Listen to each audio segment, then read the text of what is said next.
The morning Lillian Pritchard nearly froze to death in her own home was the same morning a stranger appeared at her door carrying enough firewood to last a month, and she would spend the rest of her life grateful for the cold that brought him to her.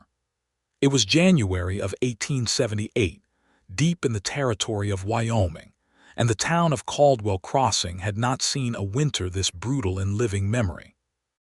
Old Hector Sims, who ran the feed store and claimed to remember everything from the blizzard of 1856 to the drought of 1869, stood outside his shop each morning, shaking his white head and muttering that the sky looked like the Lord had turned his back on the whole territory.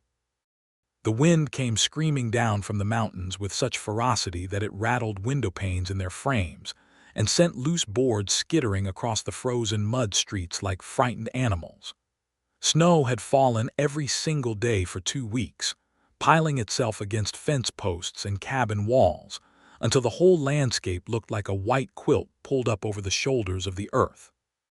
Lillian Pritchard lived half a mile outside of town proper, on the 10 acres her late husband, Thomas Pritchard, had broken ground on 6 years ago. Thomas had been a good man, steady and quiet, the kind of man who fixed things without being asked and never raised his voice.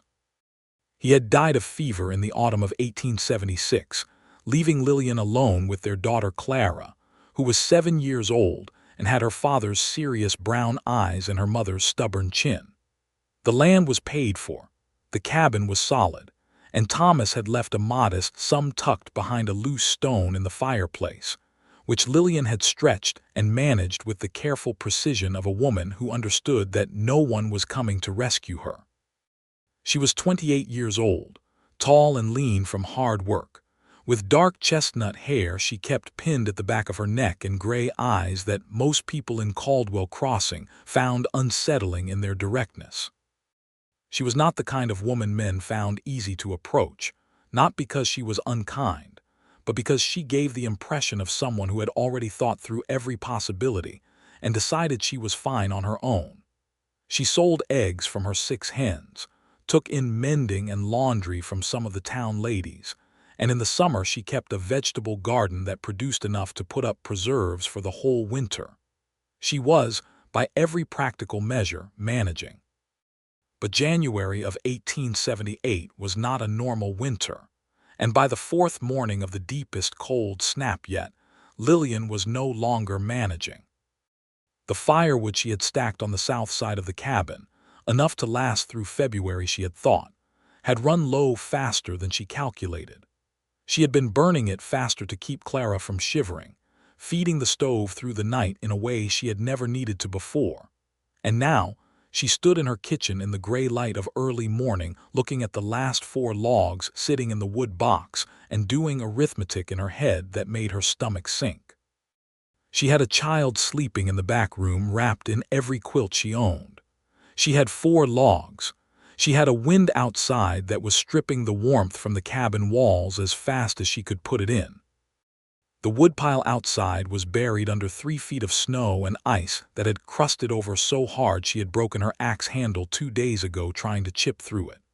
She had gone to bed the night before telling herself she would figure something out in the morning. Morning had come, cold and merciless, and she was standing in her kitchen with her breath making clouds in the air of her own home, and she had not yet figured anything out. She pulled on her heaviest coat, the wool one Thomas had brought back from Denver 2 years before he died, and wrapped a scarf around her head and neck. She would have to go to the woodpile and dig with her hands if she had to. She would have to do something. She had just reached for the door latch when there was a sound on the porch. Not a sound exactly, more of a thump, then another. Then the solid rhythmic crack of an axe splitting wood. Lillian stood with her hand on the latch and did not move. The chopping continued. Steady, unhurried, the sound of someone who knew what they were doing. She heard the chunks of split wood dropping onto the porch boards, one after another. She heard the axe strike again. She stood there for a full minute, listening, trying to understand what was happening on her own porch at dawn on the coldest morning of the year. She opened the door.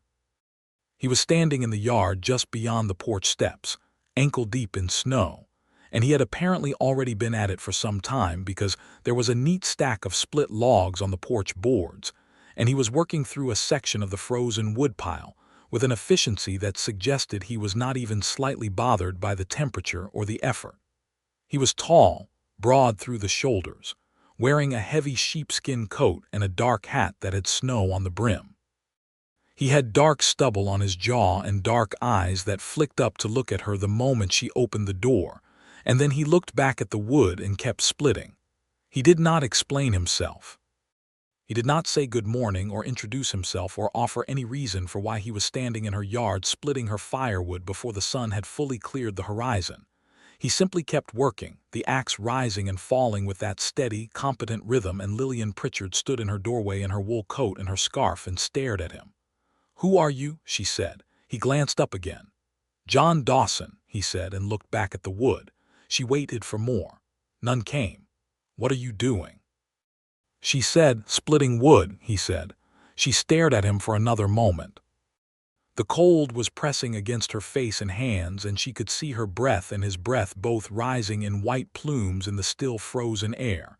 He set another log on the block and split it clean with one stroke. "I can see that," she said. "Why?" He paused then, just for a moment. He straightened up and looked at her properly for the first time, and she saw that he was perhaps 30 years old, maybe a year or two older, with a face that had been weathered by sun and wind into something that looked like it had been carved rather than grown.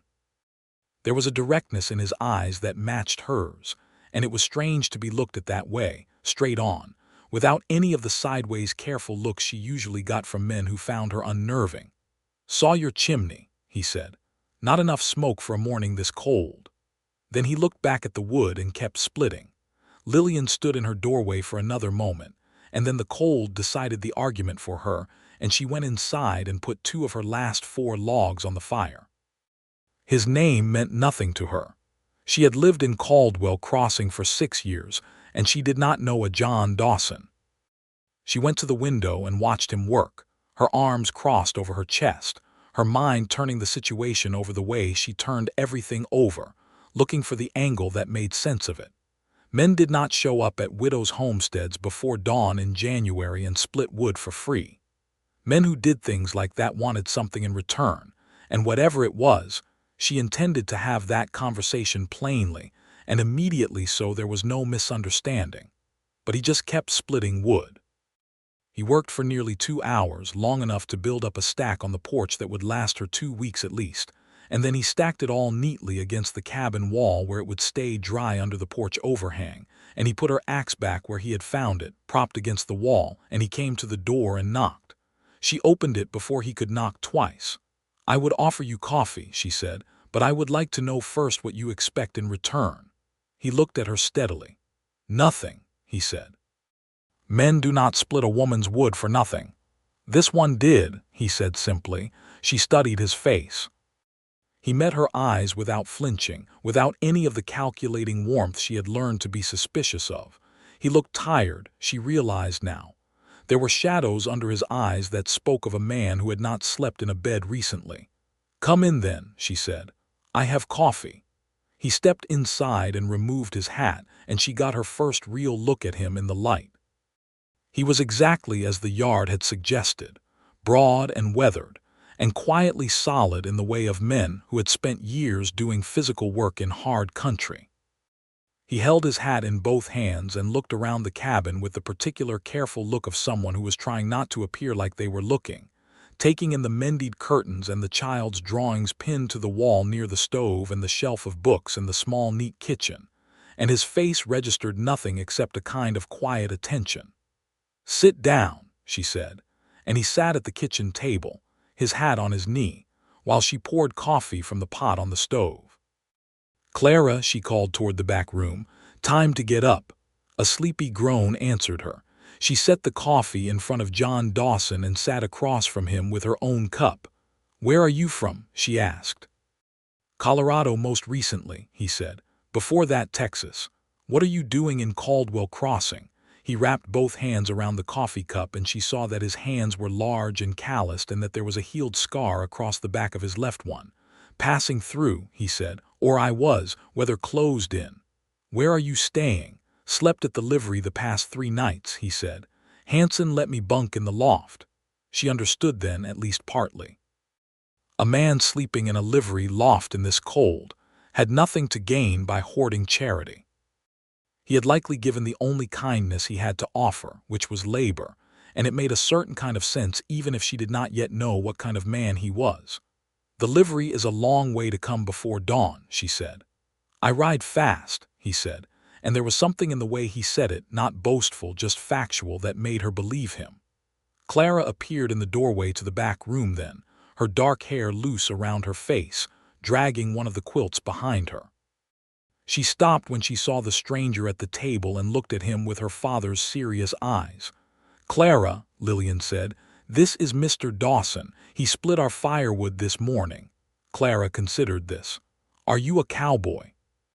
she asked. The corner of John Dawson's mouth moved, not quite a smile but almost. "Something like that," he said. "Do you have a horse?" "I do." "What is her name?" "Reckoning," he said. Clara thought about this with the gravity of a 7-year-old who took horse names seriously. "That is a strange name," she said. "She is a strange horse," he said. Clara apparently found this acceptable because she went to her mother's side and leaned against her, and looked at the stranger with the calm assessment of a child who had grown up around a mother who assessed everything. Lillian fixed Clara a bowl of porridge and sat back down across from John Dawson, and they drank their coffee in the particular silence of 2 people who do not yet know each other but are not uncomfortable with the not knowing. She noticed that he drank the coffee without complaint, which meant either he had no preference or he was too polite to express one, and she was not sure which yet. "What kind of work do you do?" she asked. "Passing through places." "Whatever is available," he said. "Ranch work mostly. Drove cattle in Texas for 8 years. Worked as a scout for a supply wagon train out of Denver last spring." He paused. "I am not afraid of work." "No," she said, looking at his hands. "I can see that." He met her eyes over his coffee cup, and something passed between them that was not yet anything nameable but was not nothing either. A recognition, perhaps, the kind that happens between people who have both spent a significant amount of time being self-sufficient and suddenly find themselves looking at someone else who has done the same. "The storm is supposed to break in 2 days," she said, "according to old Hector Sims, who is usually right about weather." "I know," he said. "I heard." She looked at her coffee. "The wood you split this morning will last me well past that," she said. "I am grateful." "You do not need to be," he said. "I know I do not need to be," she said, a slight edge coming into her voice. "I choose to be. There is a difference." He looked at her for a moment, and this time that almost smile came a little closer to actually being one. "You are right," he said. "I am sorry." She accepted this. She refilled his coffee without asking if he wanted more, because it seemed obvious that he did, and she was not in the habit of making people ask for things that were plain.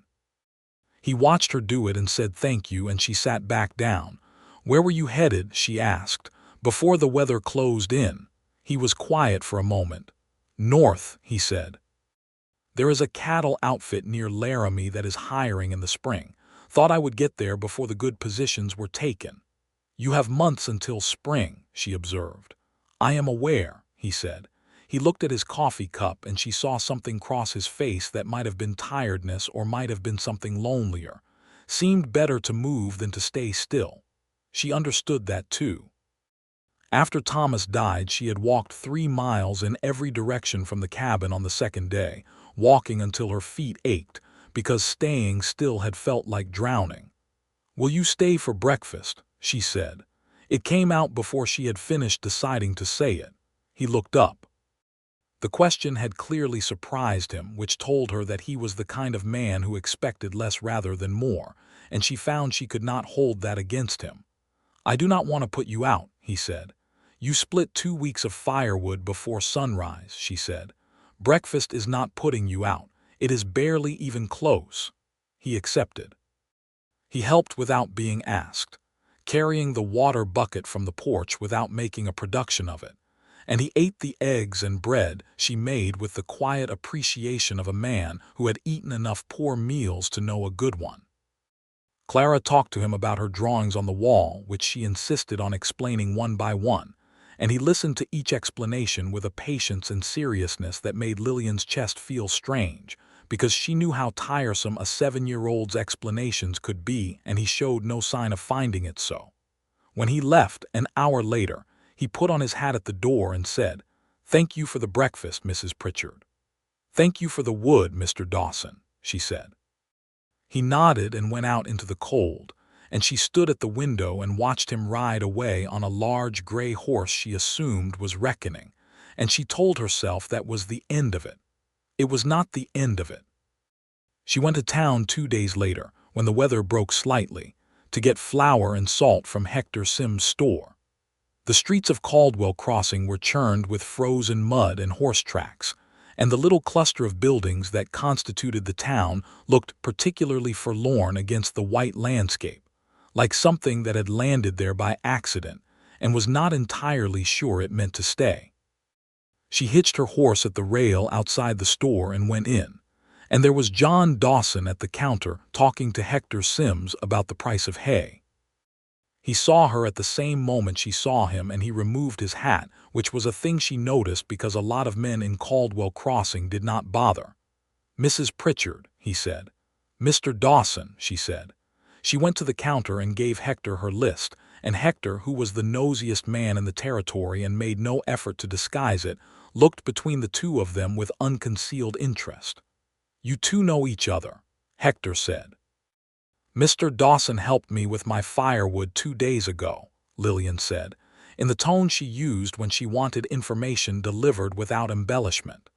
"Did he?" Hector said, in the tone he used when he wanted to encourage embellishment. He looked at John Dawson. "You are still here, then?" "Still here," John said. He was looking at the floor, turning his hat in his hands, and she had the impression that he was uncomfortable with Hector's attention in the way of men who have spent a lot of time alone and find being observed unusual. Lillian conducted her business efficiently and was loading her packages into the wagon when John Dawson appeared at her elbow. "I could carry that," he said. She looked at the sack of flour in her hands. It was heavy. She was perfectly capable of loading it herself, which he could clearly see. But he was not looking at her with the patronizing helpfulness of a man who thought she could not manage. He was looking at her with the straightforward offer of a man who simply had arms and they were available. "All right," she said, and handed it to him. He loaded it with no ceremony and then stood by the wagon with his hat in his hands again, and she thought he looked like a man who had said one thing and was now trying to figure out how to say the next one. "Hector says there is a church social on Saturday," he said. "I was wondering if you might be attending." She looked at him. He met her eyes and held them, and she could see that it had cost him something to say it, which she respected. Men who asked for things without making it look like it cost them anything were men who were practicing, and she had no patience for practiced men. "I generally attend," she said. "Clara likes the music." He nodded. He seemed to be working up to something else, and she waited, not making it easier for him, because she believed that if a person had something to say they should say it without being pulled along. "I wondered if you might save me a dance," he said. She studied him for a moment. "I have not danced in 2 years," she said. "I am likely to step on your feet." "I have had horses step on my feet," he said. "I can manage." She almost smiled. She could feel it pulling at the corner of her mouth, and she controlled it, but not completely. "Saturday, then," she said. She drove home with her flour and salt, and she did not think about John Dawson for the rest of the afternoon. This was not entirely true, but she told herself it was, and she had learned that there was value in telling yourself certain things even when they were not quite accurate, because a woman alone had to manage not only her firewood and her flour, but also her own interior weather, and an unmanaged heart was a cold draft in a warm room. Saturday came with a pale winter sun and temperatures that were brutal but bearable, and Lillian dressed Clara in her best wool dress and pinned her own hair up more carefully than usual, telling herself it was because she went to church socials so rarely that she might as well make the effort when she did. She wore her blue dress, the one Thomas had always called her Sunday dress, and she was grateful as she put it on that it still fit her well, and that the color was still good. The church hall in Caldwell Crossing held perhaps 60 people comfortably, and held 80 people on the occasions when the whole territory felt the need for music and warmth, and the particular comfort of other human beings in January. Tonight it held somewhere near 75, and the 3 musicians who played at every church social were already running through their opening tune when Lillian and Clara arrived. There was a fiddler named Pete Bowman, who had a gift for the instrument that seemed at odds with his enormous gnarled hands, and he played with his eyes closed and his boot tapping, filling the wooden hall with sound that was warm enough to push back the cold outside. John Dawson was standing near the door talking to a man Lillian recognized as one of the ranch hands from the Callaway spread east of town. He turned when she came in, and she saw his face do something brief and unguarded when he saw her, an expression that was there and gone quickly, but she caught it, and it settled somewhere in the middle of her chest with a warmth that surprised her. He crossed the room toward her. He had cleaned up considerably, she noted. His dark hair was combed, his face freshly shaved, and he was wearing a clean shirt under his coat. He looked younger without the stubble, perhaps 30 or 31, and his eyes were the same steady dark brown they had been in her kitchen 2 days ago, looking at her with that straight-on directness that she still found unusual. "Mrs. Pritchard," he said. "Clara," he looked down at Clara with that near smile. "Are you going to dance tonight?" "Mama says I cannot dance yet because I knock into people," Clara said with perfect candor, "but I can watch." "Watching is important," he said seriously. "How else would you learn?" Clara considered this sound reasoning and went off toward the refreshment table, which she had spotted. Lillian watched her go and then looked at John Dawson. "You came," she said. "I said I would," he said simply. She had not been sure he would, she realized. She had spent the past 2 days telling herself it did not matter either way and simultaneously paying attention to whether she heard a horse approaching from the direction of town, which rather undermined the not mattering. The evening was easy in a way she had not anticipated.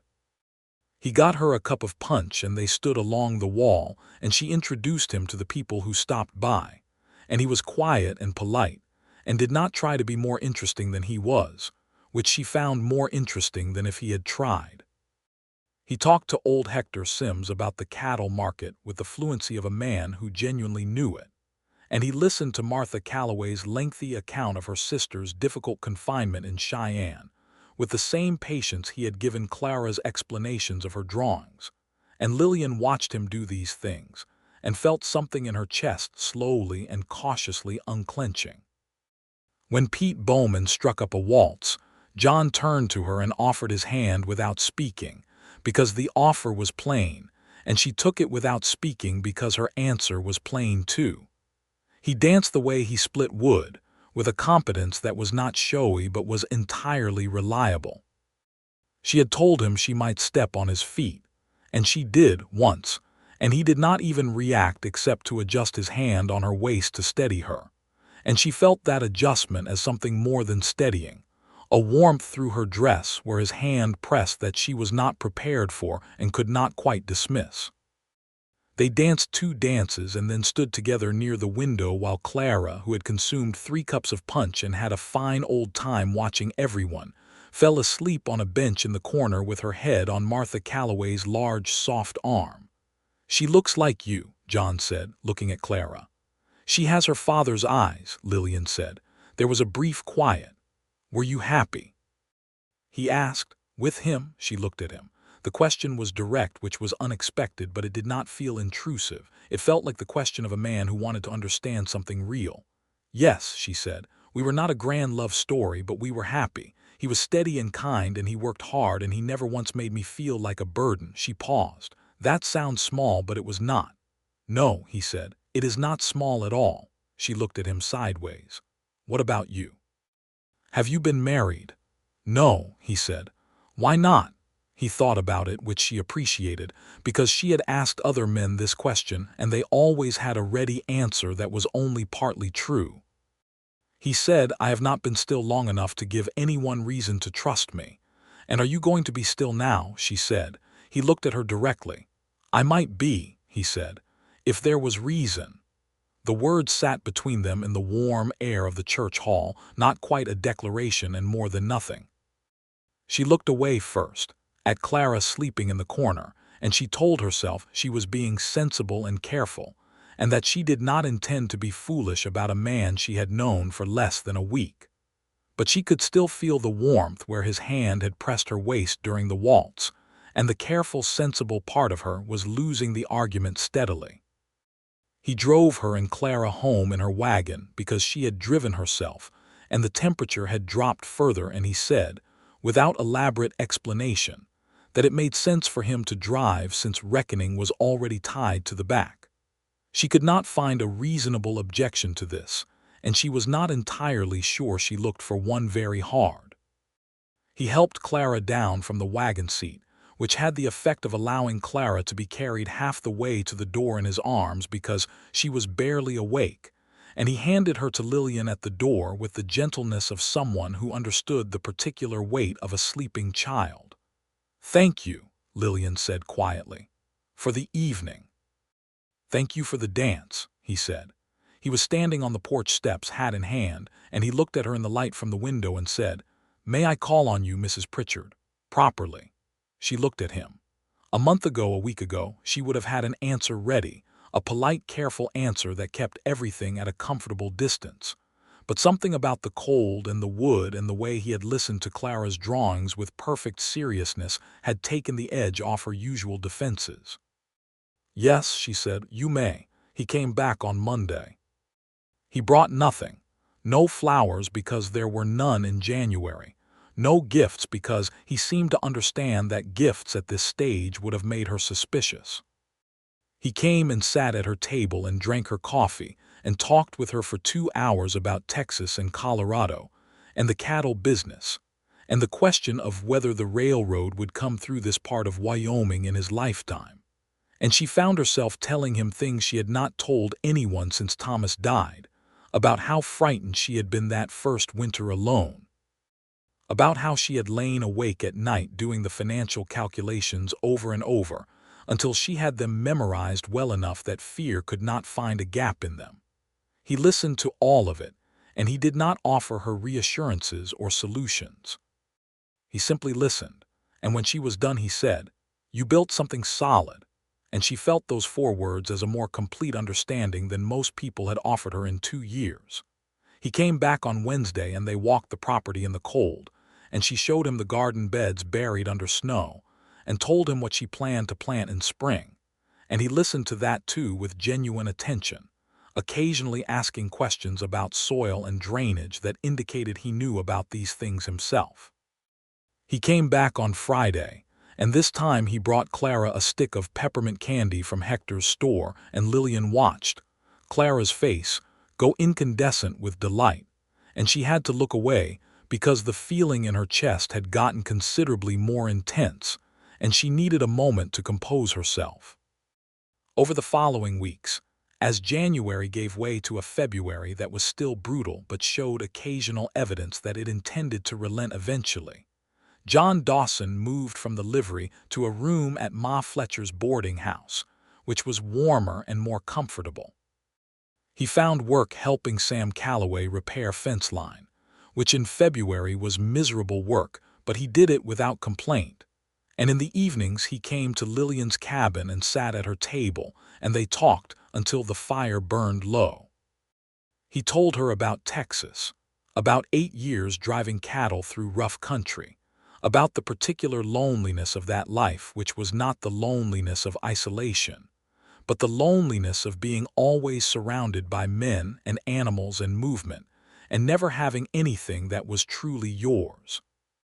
He told her about his parents, both gone now, his father from a horse accident when John was 17, and his mother from grief and influenza the following winter, and about the younger brother he had tried to look after who had eventually gone east and gotten himself educated and now worked for a newspaper in St. Louis. He did not tell her everything at once. He told her things in pieces, the way you give wood to a fire slowly, because you know a fire fed too fast burns out. She appreciated this. She had been burned by too much too fast before, not in love, but in expectations, in the early months after Thomas died, when people were suddenly very generous with opinions about what she ought to do next, and she had learned that everything given too quickly had a cost she had not agreed to. The first time he held her hand was in early February, on her porch in the cold, at the end of an evening. She had come outside with him when he was leaving, which she had taken to doing because the transition from the warmth of inside to the cold of outside seemed to allow for a different kind of conversation, and he had been about to put his hat on and go to his horse when she had said something about being glad he had stayed in Caldwell Crossing instead of pushing on to Laramie. He had said he was glad too. And then he had reached out and taken her hand, carefully, as though it might be made of something fragile, and held it for a moment in both of his and looked at her. She looked back at him in the cold moonlight, and she thought that she had spent 2 years being careful and careful and careful, and that careful had its place, but it could not be everything.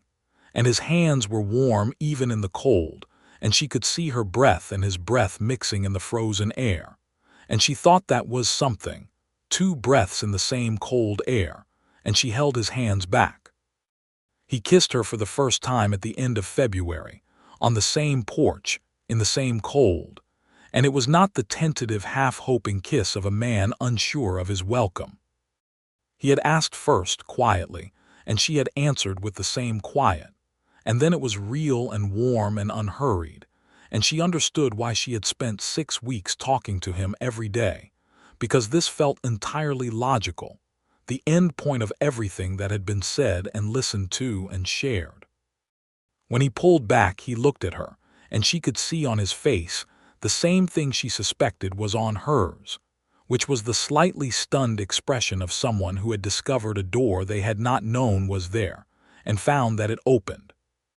"Lillian," he said, and it was the first time he had used her name, and the way he said it was different from the way anyone else said it, like it meant more, like it was a specific word in a language only the two of them were speaking.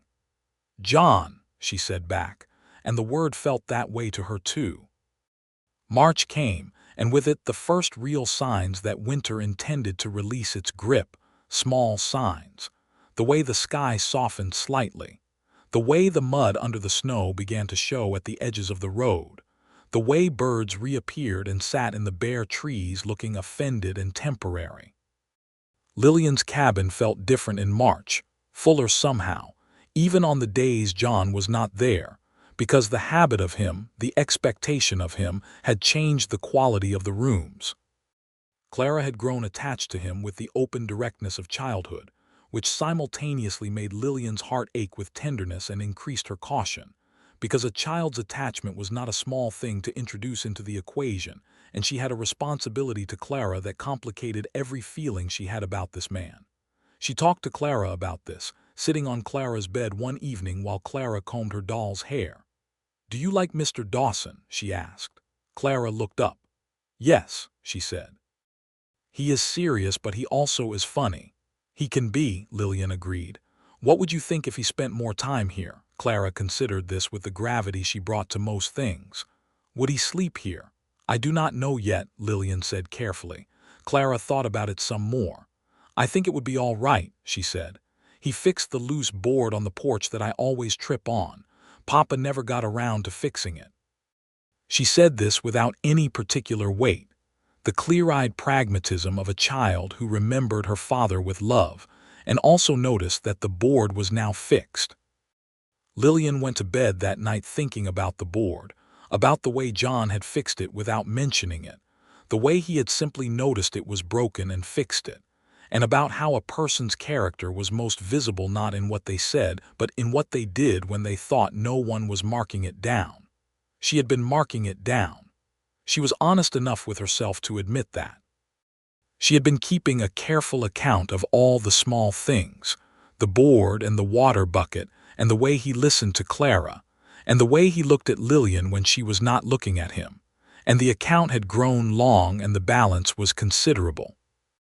In April he asked if he could help her turn the garden beds, and she said yes, and they spent 3 days digging and turning the frozen earth together, side by side. And it was the most ordinary thing imaginable and also the most companionable she had felt since she could remember.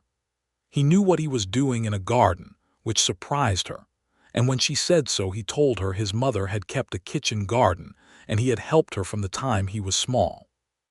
She found out more about him in those 3 days of digging than in all the evenings of talking, which made her think that there was a category of knowledge that only came from working alongside someone, seeing how they moved through a task, whether they were patient with difficulty and honest about what they did not know.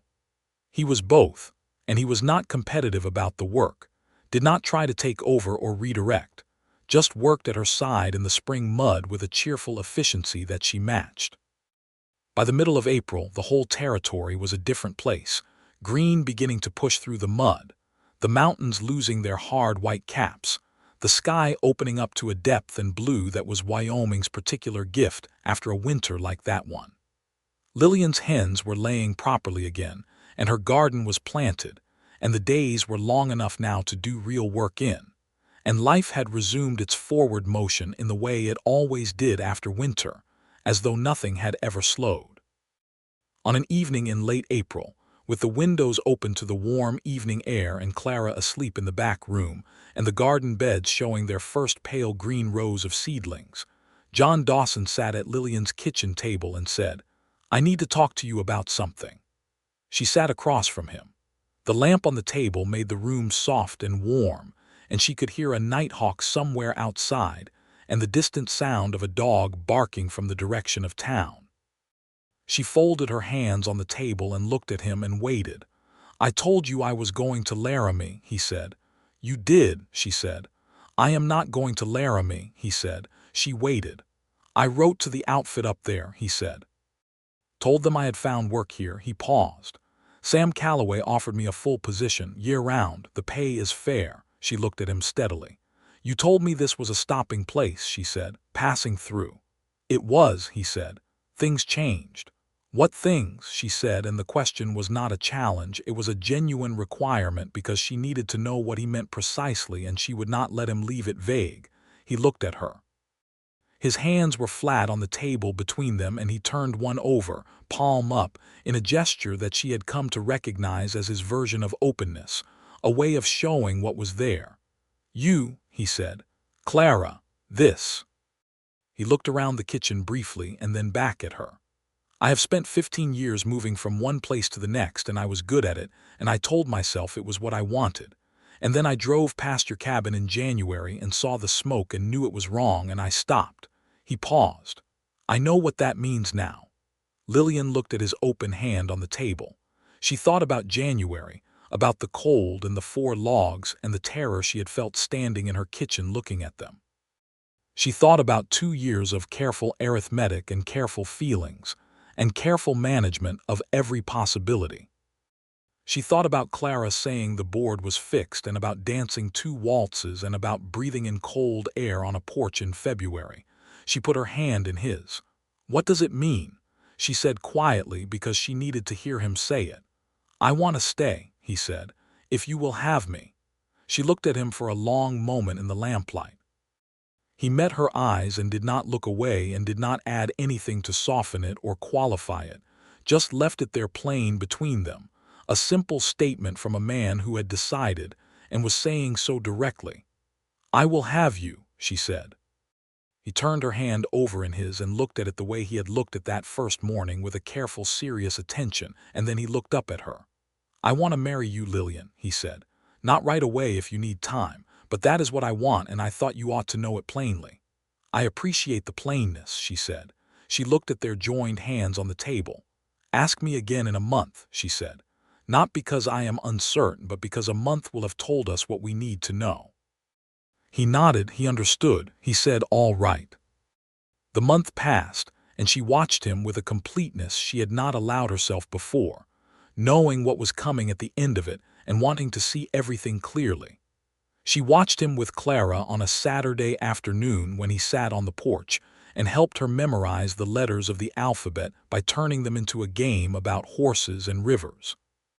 She watched him at the Callaway Ranch, where she stopped one afternoon for a different reason, and saw him working with a young horse that was giving everyone trouble, working with the animal patiently and without force, talking to it in a low, steady voice until it settled. She watched him in town, in Hector's store, when two men started an argument about water rights that looked like it might become something uglier, and she watched John Dawson step between them, not with aggression, but with the calm, deliberate placement of his body that said clearly, "This is where this stops." And both men stood down, because he had the kind of stillness that made people believe he meant what he communicated. She watched him one evening sit on the porch with her after dark and look at the stars with the contemplative silence of a man who had spent years under open sky, and found it genuinely comforting rather than lonely.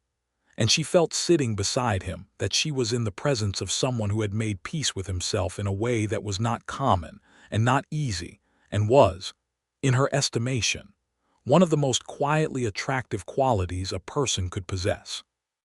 At the end of the month, on a Sunday evening in late May, with the garden coming in strong and the evening warm and golden, Clara inside doing her letters and the horses in the paddock and everything around them smelling of grass and new growth, John Dawson turned to her on the porch and said, "Lillian Pritchard." She turned to look at him. "Will you marry me?" he said. She looked at him for one full moment, taking in everything she had gathered over the past months, every small piece of evidence and every large one, the firewood and the board and the patient horse and the stillness under stars and Clara's alphabet game and his open hand on the table. "Yes," she said, "I will marry you." He exhaled, which told her that despite the steadiness he had shown throughout, he had not been entirely certain, and she loved him more for that uncertainty, which meant the asking had cost him something real. They were married in June, on a Saturday, in the same church hall where they had danced in January. The whole of Caldwell Crossing attended, because the whole of Caldwell Crossing was that kind of small, and because a widow marrying a man who had showed up out of nowhere in the worst of winter, and split her firewood, and never quite left, was exactly the kind of story people wanted to be present for. Pete Bowman played his fiddle and old Hector Sims cried, which no one mentioned afterward out of respect. Clara wore her good dress and stood very straight and serious next to her mother at the front of the church, and when the Reverend said the words that made Lillian Pritchard into Lillian Dawson, Clara took John Dawson's hand on the one side and Lillian's on the other, and stood there in the middle of both of them like she had been there all along.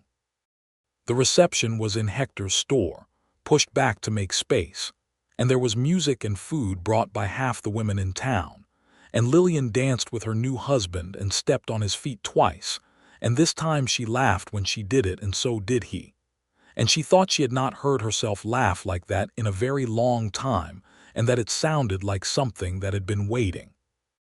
John moved into the cabin, which was small but adequate for the three of them, and they began the slow process of learning how to share space in all the ways that marriage required, which was different from courtship in that it was constant and sometimes ungraceful, and involved negotiating things like how hot to keep the stove and who took which side of the bed, and what to do when the person you loved did something irritating.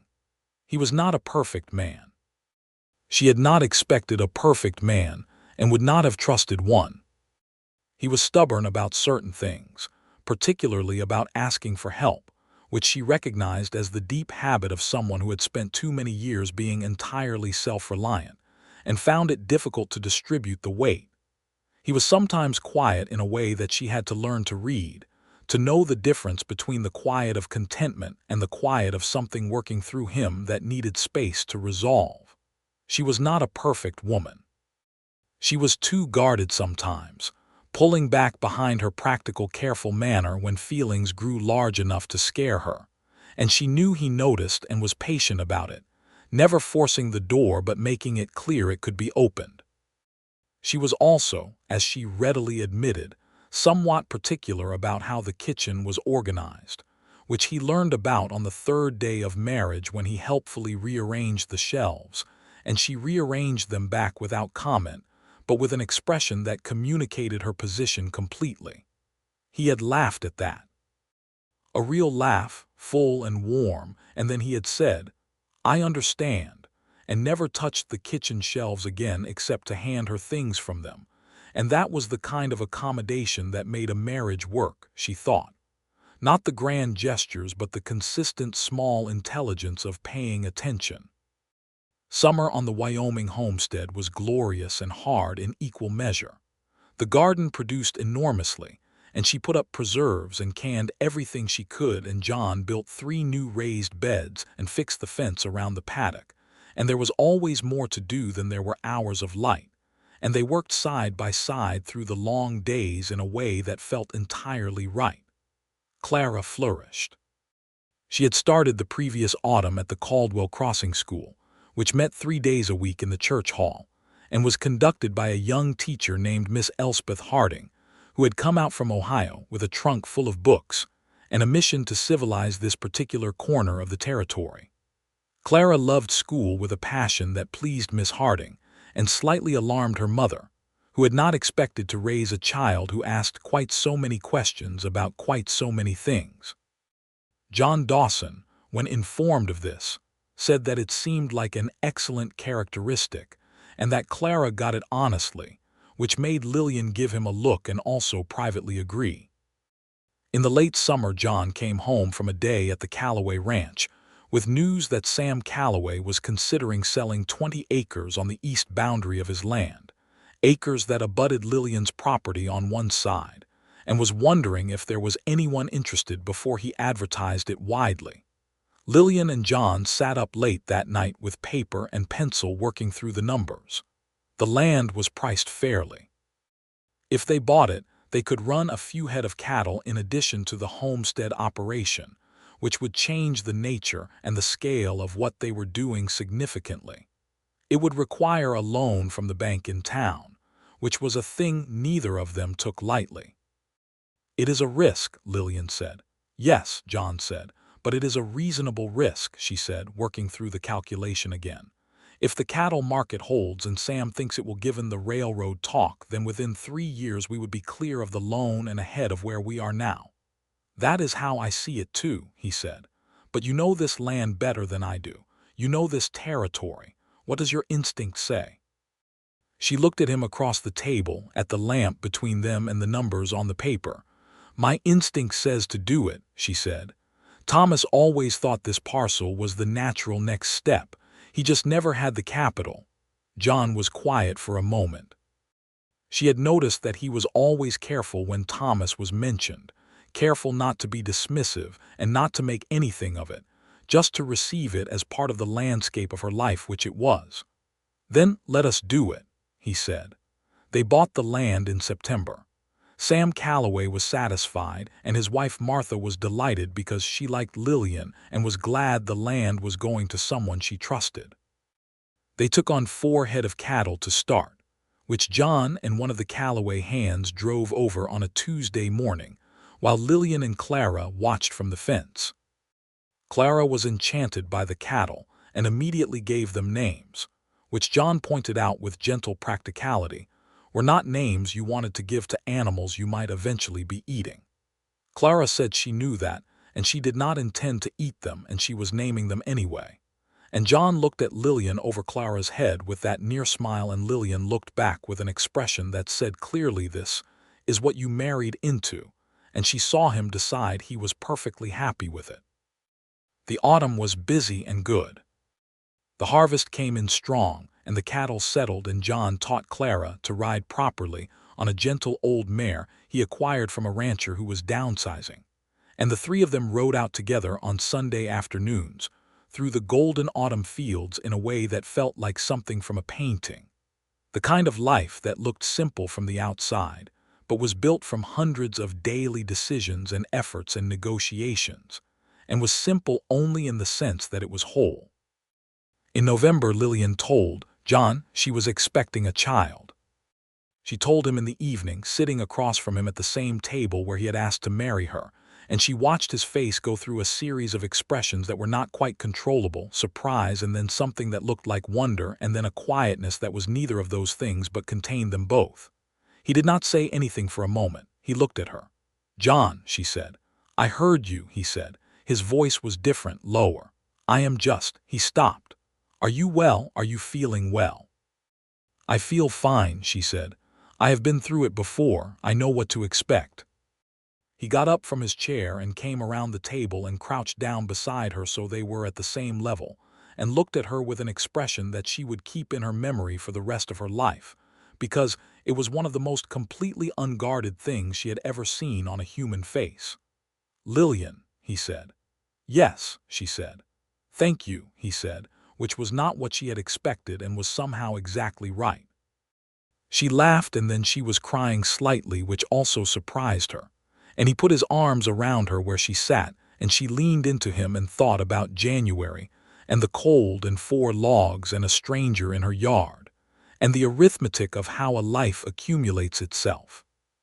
The winter of 1878 to 1879 was considerably gentler than the one before it, which the people of Caldwell Crossing accepted with the grateful suspicion of those who have learned that mercy from a Wyoming winter is temporary.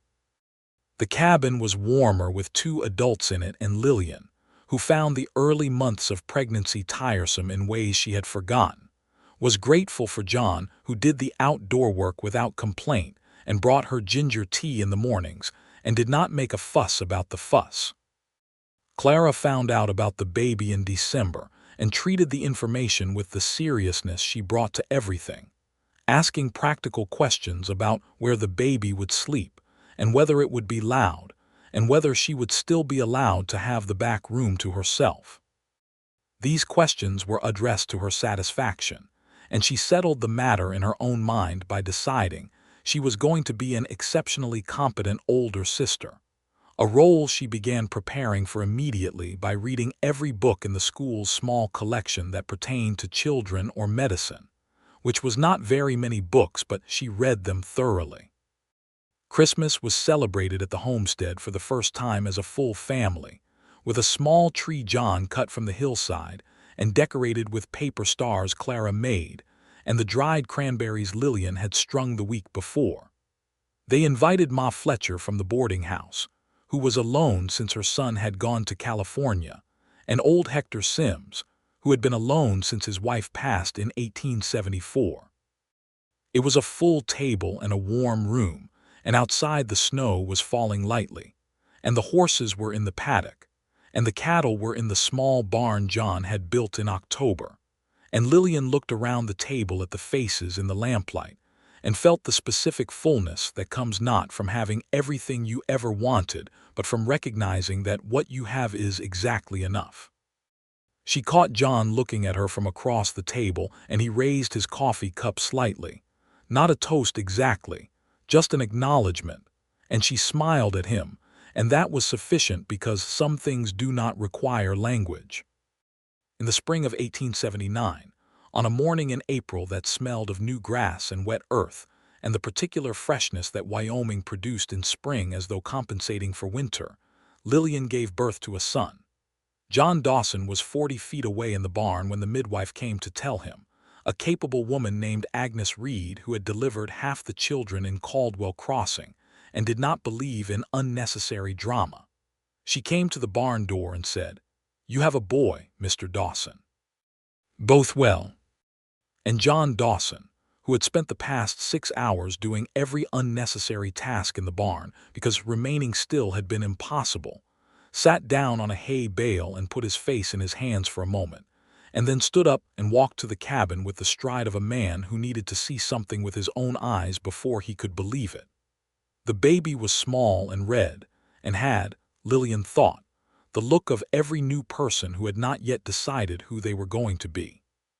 She was tired in the deep specific way of a woman who has just done the most demanding thing a body can do, and was also more awake than she had been in months, looking at this new person in her arms with the wondering seriousness that babies demanded. John came in and stood at the bedside and looked at the baby and then at her and then at the baby again. "He is all right," he said to Agnes Reed. "He is perfect," Agnes said, with the calm authority of someone who knew exactly what perfect looked like. John sat on the edge of the bed beside Lillian, and she tilted the baby so he could see the face properly.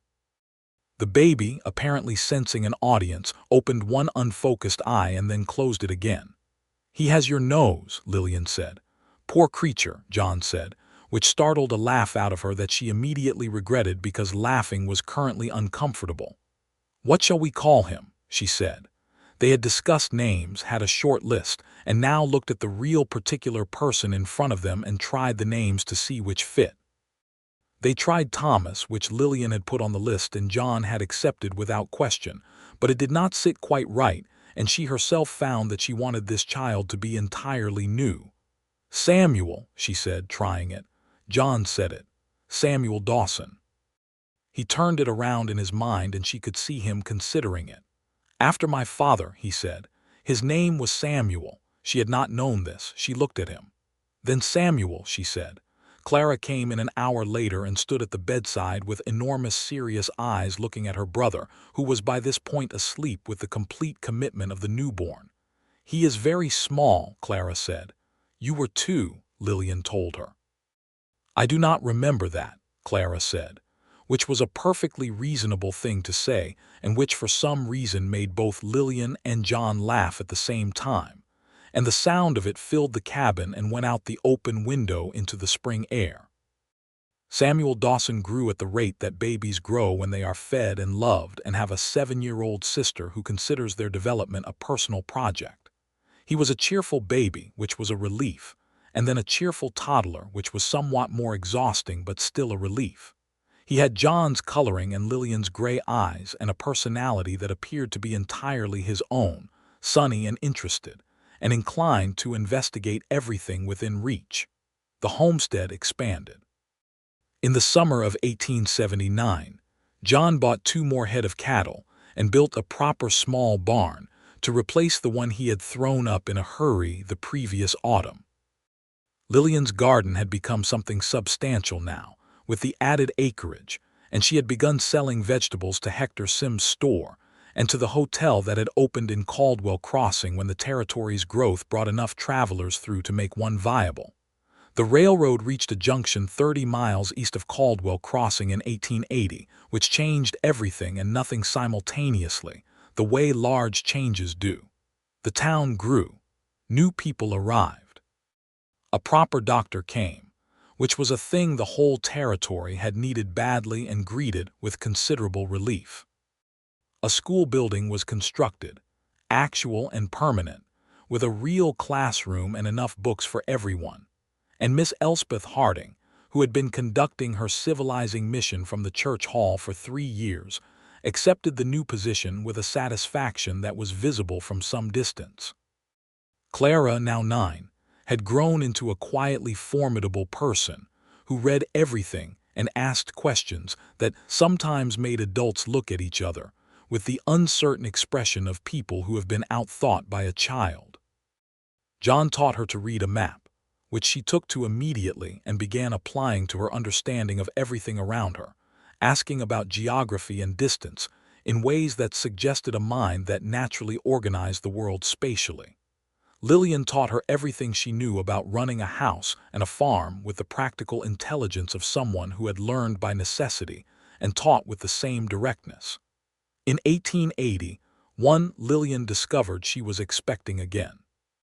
She told John on the porch in the evening, which had become the place where they told each other important things, the porch being a kind of threshold between the outside world and the interior of their life together.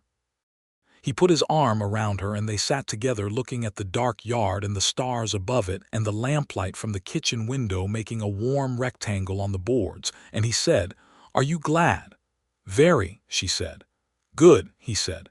"Me too." This pregnancy was harder than the first. She was older now and the summer was hot, and the work of the farm did not pause for anyone's discomfort. And there were days when she was tired in a way she found frustrating because she was not accustomed to her body not doing what she asked of it. John was present in all the ways she needed, and in the specifically important way of not treating her like she was fragile, which she was not and did not wish to be told she was. She gave birth in November of 1881 to a daughter they named Ruth, who arrived with considerably more urgency and efficiency than her brother had, causing Agnes Reed to remark that some babies came into the world knowing where they were going. Ruth had Lillian's chestnut hair and John's dark eyes in the opposite combination from Samuel, and she had from the beginning an intensity of expression that her parents recognized from two separate angles, because both of them sometimes wore it themselves. Clara took one look at her new sister and said, "She is going to be trouble," with the tone of someone who found this prospect entirely acceptable. "Most interesting people are," John said.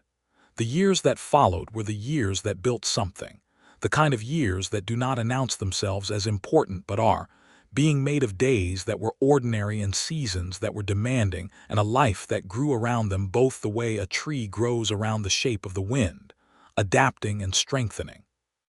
Lillian continued to expand the farm's produce operation, and by 1883 she was supplying the hotel and two of the new establishments that had come to Caldwell Crossing with the growth, as well as selling at the market that now operated on the first and third Saturday of each month.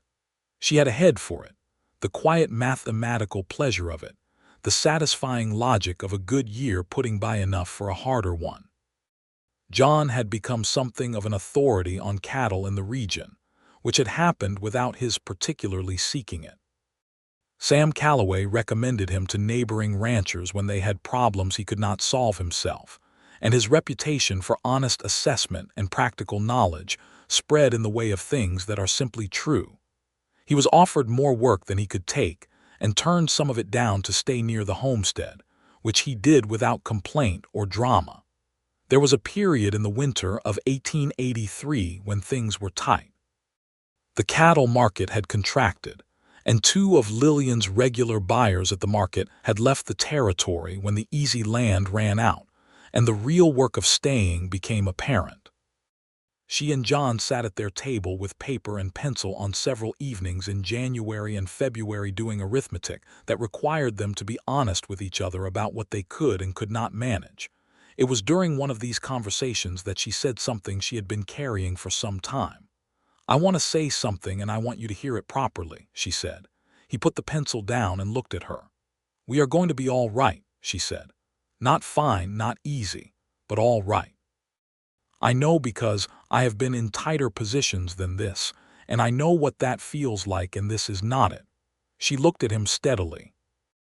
"But I also know that you worry about this more than you say because you spent 15 years providing for yourself and now you are providing for 4 people and the weight of that is different." He was quiet. She could see that she had said something accurate. "I want you to know," she said, "that I chose this. Not the difficulty, but you. Whatever comes with that is not a burden to me because it is mine." She paused. "You are not responsible for whether Wyoming has a good cattle year.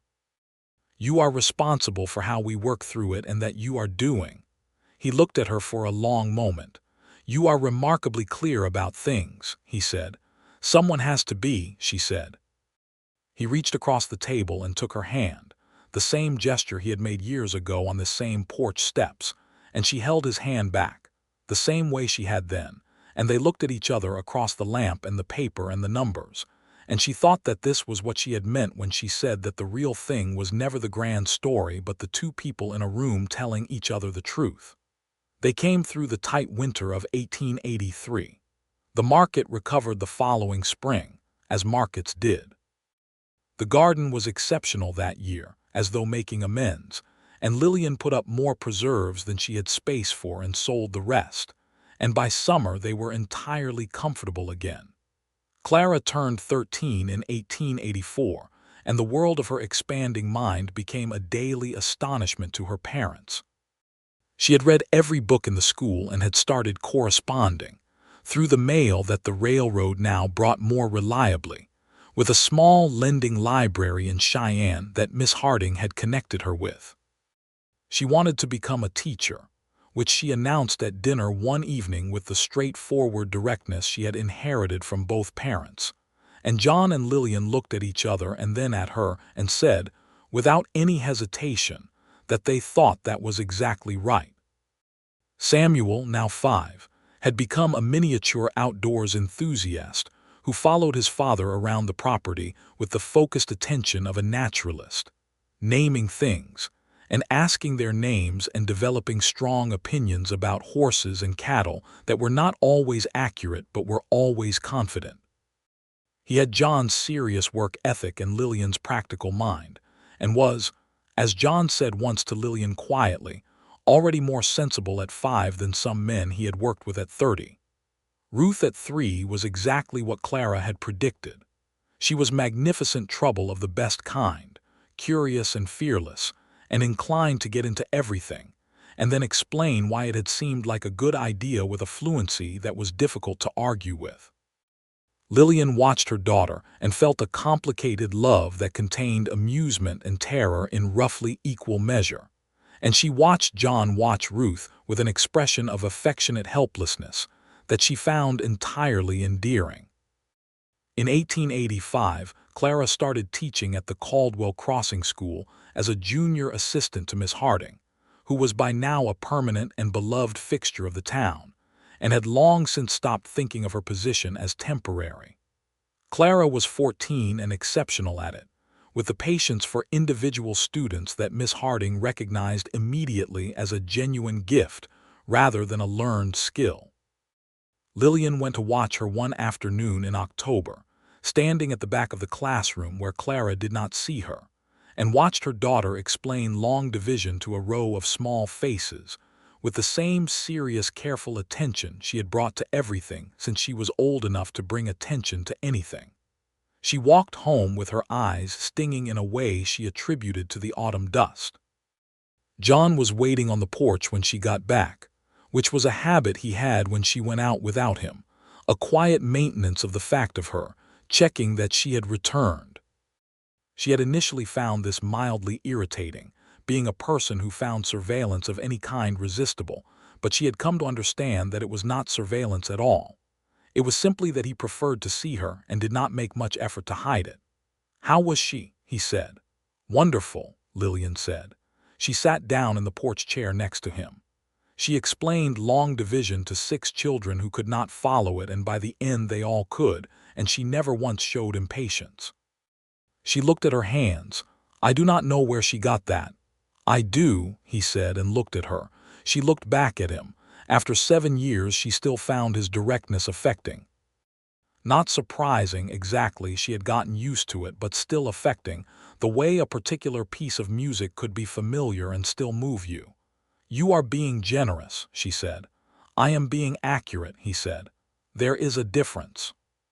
She almost said something sharp and affectionate, and instead she reached over and took his hand where it rested on the arm of his chair, and they sat together on the porch in the October afternoon, with the light going golden over the land they had built together, and the garden beds going to seed for winter and the cattle in the far field, and the sounds of Samuel and Ruth somewhere around the back of the house, engaged in something that periodically produced laughter.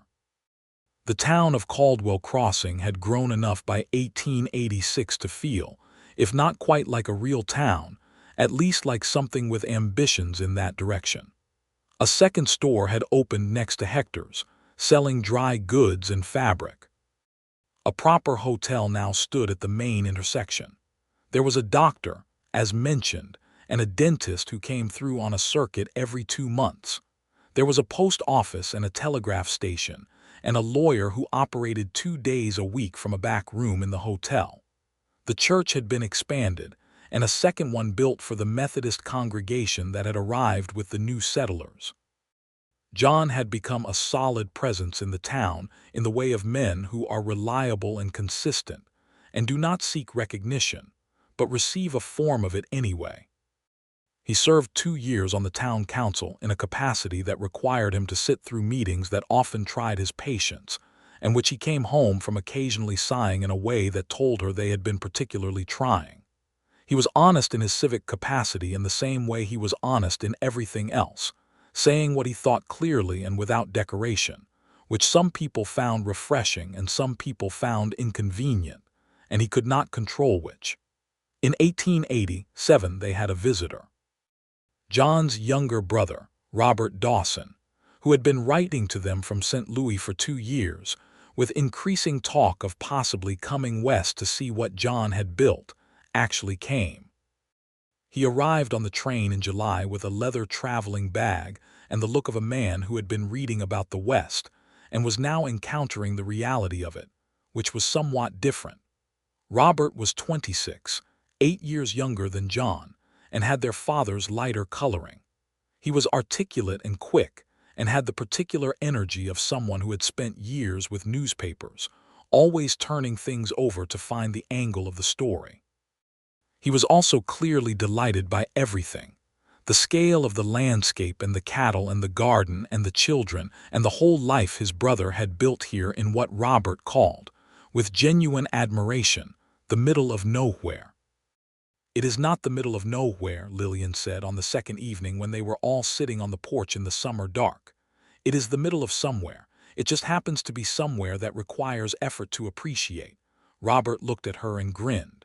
"I can see why he married you," he said. "Robert," John said, with the warning tone of an older brother that had clearly not changed in 20 years. "It was a compliment," Robert said. "I know," Lillian said, and Robert beamed. He stayed for 3 weeks. He and Clara had long arguments about literature and geography that both of them appeared to enjoy enormously. He taught Samuel to play a card game from St. Louis that Samuel then attempted to teach the cattle with results that were not productive. He told them stories about the newspaper and the city that they listened to with interest and without the particular yearning that Robert had perhaps expected, because the life around them was real and full and the city was interesting but not necessary. When he left, he said to John, standing at the station waiting for the train, "I did not entirely understand before what you had here." He looked at his brother. "I understand now." "Good," John said. He shook his brother's hand and then changed his mind and pulled him into a brief solid embrace that Robert seemed surprised by, and then returned completely. Lillian watched from several feet away and thought about the boy John had described, the younger brother he had tried to look after, and about the man she was watching now, and about how people sometimes needed to travel to find out that the thing they were looking for had already been built by someone else in a place they had not thought to look. The years continued to build themselves. Clara, at 17, was teaching full-time alongside Miss Harding, and had begun correspondence with the Territorial Normal School in Cheyenne about qualifications, and Lillian could see in her daughter's future a path that was clear and purposeful, and felt right in the way of things that are genuinely suited to a person. She wrote long, careful letters about it with Clara at the kitchen table, and John added his own careful letter, and they sent the whole package off together in October of 1888 and waited. Samuel, at 9, had decided that what he wanted to be was a man who knew everything about horses, which John found both entirely understandable and encouraging. He worked alongside his father on the property with a steadiness that exceeded his years, and an instinct for animals that John said privately to Lillian was better than most grown men he had worked with. They rode together in the early mornings, John and Samuel, and Lillian watched them from the kitchen window sometimes, 2 figures on horseback going out into the morning light, and felt a fullness that had no word adequate to it. Ruth at 7 had softened from magnificent trouble to magnificent determination, channeling her energy into being the best at everything she attempted, which was everything she saw anyone else do. She could ride and she could bake, and she was learning her letters with the focused ferocity of someone who had been told knowledge was power, and had decided to acquire as much as possible. She adored Clara, and competed with Samuel and followed John around with the particular devotion of a youngest child who has decided her father is the most interesting person in the world, which John found both flattering and occasionally overwhelming. In the autumn of 1889, Wyoming became a state. The territory that Lillian had arrived in as a young bride, that she had survived and rebuilt and built again, officially joined the Union on a July morning in 1890. And in Caldwell Crossing, there was a celebration that the whole town attended, with fireworks that Sam Calloway's son-in-law set off from the field east of town and music, and a great deal of food, and the general feeling of a community that had become real enough to be made official. John and Lillian stood together on the edge of the crowd watching the fireworks burst above the Wyoming dark, Samuel between them and Ruth on John's shoulders because she was the shortest and most determined of the family's members, and Clara somewhere in the crowd with the other young teachers who had organized the refreshment tables. 11 years, Lillian said. He looked at her. Since you appeared in my yard, she said. 12, he said. January 1878. She looked at him sideways. You remember the month. I remember all of it, he said. The fireworks burst above them in red and white, and Ruth shrieked with delight from her perch on his shoulders, and Samuel grabbed Lillian's hand because the noise was louder than expected, and he was 9 and still permitted to require comfort, and she held her son's hand and leaned against her husband and watched Wyoming become a state. She thought about January and the cold and the smoke and a stranger in her yard. She thought about how thin and desperate those weeks had been, how close to kind of going under that she had not admitted to anyone then, and would not have admitted to anyone now except that she knew John would hear it without making it a thing to be rescued from, which was the specific quality of understanding that made it possible to say. She had told him once, in their 2nd year of marriage, about the morning he came, about standing in the kitchen with the 4 logs and the terror she had kept completely contained in her chest so Clara would not see it, about how close to asking for help she had been and how unable to do it she was, and how he had arrived before she had to. He had listened to all of it without interrupting, and then he had said, I saw the smoke, and then he had said, I am glad I saw it. She had thought about those 2 sentences many times since, the simplicity of them, the way they contained everything without requiring anything more than what they were.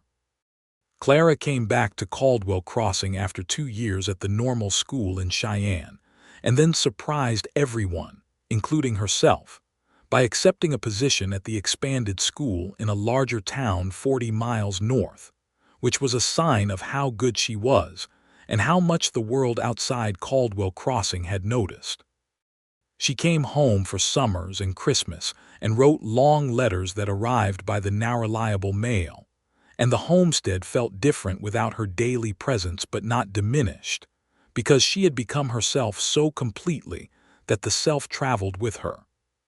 She married at 23, a lawyer named William Hatch who had come to the North Town with the same expansion that had brought the school, a serious and kind man who had the sense to understand what he was getting in Clara Dawson and was appropriately grateful for it. The wedding was in Caldwell Crossing, in the church, and John walked her down the aisle with the contained emotion of a man who was proud and sad in the exact proportions that the occasion required. Lillian sat in the front pew and watched and thought about the 7-year-old who had stood at the front of that same church 9 years ago and held both their hands during the ceremony that made them a family, and she thought about how a life accumulates itself in people as well as in land and work and years. Samuel grew into a young man who was exactly what he had promised to be at 9, steady and capable and quietly extraordinary with horses, and by his 17th year, he was helping manage the cattle operation that had grown from 4 head to a proper small herd. He had his father's build and his mother's gray eyes and a temperament that was something genuinely his own, patient and even-keeled, and possessed of a dry sense of humor that emerged at unexpected moments and made everyone around him laugh before they had seen it coming. Ruth at 15 was studying everything she could get her hands on and had decided she wanted to be a doctor, which in 1896 was a thing that was possible for a woman but required considerable determination, which Ruth had in enormous reserves. She had written to 2 medical schools and had one right back, and was planning her path with the organized intensity she brought to everything. John and Lillian both read the letter from the medical school and looked at each other and then at their daughter and said yes. And that was the only relevant answer. By the turn of the decade, by the late 1890s, the homestead that had been 10 acres and a small cabin was a proper working property, 20 acres with the added land, a real farmhouse that had been expanded twice to accommodate the family it contained, a productive garden, a small but well-run cattle operation, and a reputation in the Caldwell Crossing area for honest produce and reliable livestock. Lillian was 48 years old and John was 50, and they had built something that was real and lasting in a place that had not been easy and during years that had not always been easy. And they had done it together in the particular way of two people who had been honest with each other from the beginning, because neither of them had the patience or the inclination for anything else. On a morning in January, on the anniversary of nothing specific but which happened to be cold and clear in the way of Wyoming Januaries that could still bite hard even in years that were not as brutal as 1878, Lillian stood at the kitchen window with her coffee and watched the light come up over the land. The garden beds were covered and resting. The cattle were in the barn. Samuel had already been out to check on them and was back in the house doing something in the back room. John had gone out to check the water trough, which sometimes froze in the night, and she watched him cross the yard in his heavy coat with his breath making white plumes in the still cold air, and she thought about a morning 22 years ago when she had stood at this same window and watched a stranger do the same thing. Not the same thing. He had been splitting wood then, quick and efficient and unexplained. He was checking the water trough now, familiar and known and entire. But there was something in the quality of the image, the man in the cold yard in the early light, that connected the two mornings across all the years. He looked up at the window and saw her there. He raised one hand just briefly, a small gesture, and she raised her coffee cup in return, and he went back to the water trough. She thought about 22 years of mornings. About firewood stacked on a porch and coffee drunk across a table and a waltz and a proposal, and a marriage in June and a baby in April, and a daughter in November, and the careful arithmetic of difficult winters, and the uncomplicated pleasure of good summers, and the ordinary daily extraordinary business of two people choosing each other continuously, which was what love was in the end, she thought. Not the moment of choosing, but the continuation of it, the 10,000 unremarkable mornings and evenings, and the choosing that happened in them whether it was named or not. He came inside, stomping the snow from his boots at the door, and she poured him coffee without asking because she had known for 22 years how he took it and that he always wanted it when he came in from the cold. "Water trough is fine," he said, sitting down at the table. "Good," she said. She sat across from him. He wrapped his hands around the coffee cup and looked at her. She looked back at him. After all this time, he still looked at her the way he had always looked at her, straight on, without the sideways careful looks, and she thought she would miss that particular quality of being seen if it were ever absent, and she intended to make sure it was never absent. "Are you thinking about something?" he said. "January," she said. He understood immediately because he always understood immediately what she meant, which was one of the ongoing small pleasures of knowing someone completely. 12 years into January, he said. 22 years, she corrected. She had corrected this exact error before. He remembered 1878 perfectly, she knew. He made the error on purpose. "I know," he said. He was almost smiling. "You did not explain yourself," she said, at the door. "You did not need an explanation," he said. "You needed firewood." She looked at him. "Is that what you thought?" "That is what I saw," he said. "Smoke that was not enough for the cold." A woman alone with a child, a woodpile frozen solid. He turned his coffee cup in his hands. "I had an axe and arms. It seemed obvious." "Nothing is obvious," she said. "Most people would have ridden on." "Most people did," he said. "I stopped." She was quiet for a moment. Outside the window the morning light was spreading across the yard and the garden and the fields beyond. the particular early light that came in winter and was almost sideways, gilding everything it touched with a kind of uncertain warmth. "Why," she said, "really, after all this time, tell me the honest version." He looked at her for a long moment. He turned his coffee cup around in his hands. He said, "I was tired." She waited. "I had been riding for 3 days, and I was tired of riding and tired of arriving nowhere, and I saw your chimney, and I thought, there is someone there. Someone actual, in a house with a fire." He paused. "And I thought about riding on, and I could not quite do it, not because of you specifically. I did not know you yet." He looked at his coffee cup. "Because of what the smoke meant, someone there, someone managing." She listened to this. "And then I saw the woodpile, and the smoke was wrong, and I stopped without deciding to," he said. "Just stopped, got off reckoning, found the axe." He looked up at her. "And then you opened the door and asked who I was." "You barely answered," she said. "You barely needed me to," he said. "You had already decided something." She thought about this. She had decided something. She had looked at him and done the assessment she did of everything, and something in the assessment had come back different from expected, and she had let him in for coffee, and one thing had followed another in the way of things that are quietly inevitable once they begin. "John Dawson," she said. "Lillian Dawson," he said back, with the specific weight he had always given her name, even after 22 years, like it was a word in a particular language, and he was the only speaker.